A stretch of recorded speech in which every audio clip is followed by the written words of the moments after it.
প্রধানমন্ত্রী তারেক রহমানকে উদ্দেশ্য করে খোলা চিঠি দিয়েছেন সুপ্রিম কোর্টের সিনিয়র আইনজীবী মোহাম্মদ শিশির মনির। সরকারের সমালোচনা করে বেশ কিছু বিষয় তুলে ধরেন তিনি। কিন্তু কি লেখা রয়েছে ওই চিঠিতে, বিস্তারিত জানাচ্ছেন আরিফ হাসান। প্রধানমন্ত্রী তারেক রহমানকে উদ্দেশ্য করে অপ্রিয় সত্য শিরোনামে একটি খোলা চিঠি দিয়েছেন সুপ্রিম কোর্টের সিনিয়র আইনজীবী মোহাম্মদ শিশির মনির। 17 এপ্রিল সকাল 10:10 নিজের ভেরিফাইড ফেসবুক পেজে দেওয়া স্ট্যাটাসে তিনি এই খোলা চিঠির মাধ্যমে সরকার প্রধানের উদ্দেশ্যে বেশ কিছু বিষয় তুলে ধরেন।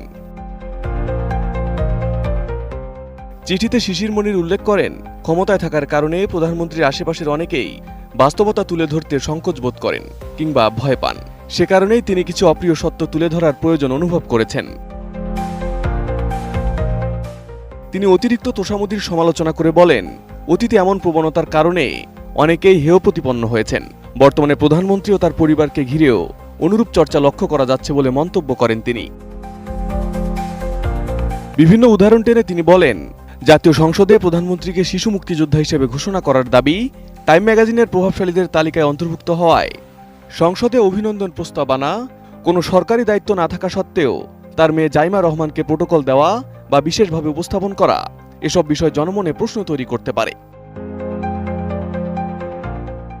এছাড়া সংসদে তাকে সম্রাট বাবরের সঙ্গে তুলনা করা, তার হাত দিয়ে নিজের শাসনামলে মেয়ে মারফত দেশনেত্রী বেগম খালেদা জিয়াকে মরণোত্তর স্বাধীনতা পুরস্কার প্রদান, ক্রিকেট বোর্ডে রাজনৈতিক প্রভাব বিস্তারের অভিযোগ এবং পায়ে ধরে সালাম করার মতো ঘটনাগুলোরও সমালোচনা করেন তিনি।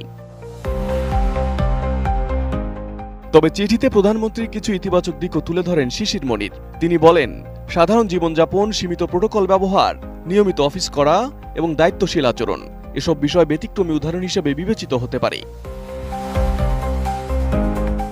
চিঠিতে আরো বলা হয়, গণঅভ্যুত্থানের পর জনগণ এখন তোষামোদ নয়, বরং কার্যকর কাজ দেখতে চায়।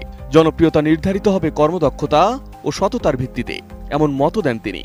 একই সঙ্গে পরিবারকেন্দ্রিক রাজনীতির সমালোচনা করে তিনি উল্লেখ করেন, নতুন প্রজন্ম এখন যোগ্যতাকে বেশি গুরুত্ব দেয়। সরকারের কিছু প্রতিশ্রুতি বাস্তবায়ন নিয়েও প্রশ্ন তোলেন এই আইনজীবী। তিনি সতর্ক করে বলেন, ঘোষিত নীতিমালা থেকে বিচ্যুতি সরকারের ভাবমূর্তি ক্ষুণ্ণ করতে পারে। বিশেষ করে গণভোটের মতো গুরুত্বপূর্ণ বিষয়ে অবস্থান পরিবর্তন, পুনর্বিবেচনার আহ্বান জানান তিনি। চিঠির শেষে শিশির মনির জানান, তিনি জনস্বার্থে ভালো কাজের পক্ষে এবং জনবিরোধী কর্মকাণ্ডের বিপক্ষে অবস্থান নেবেন।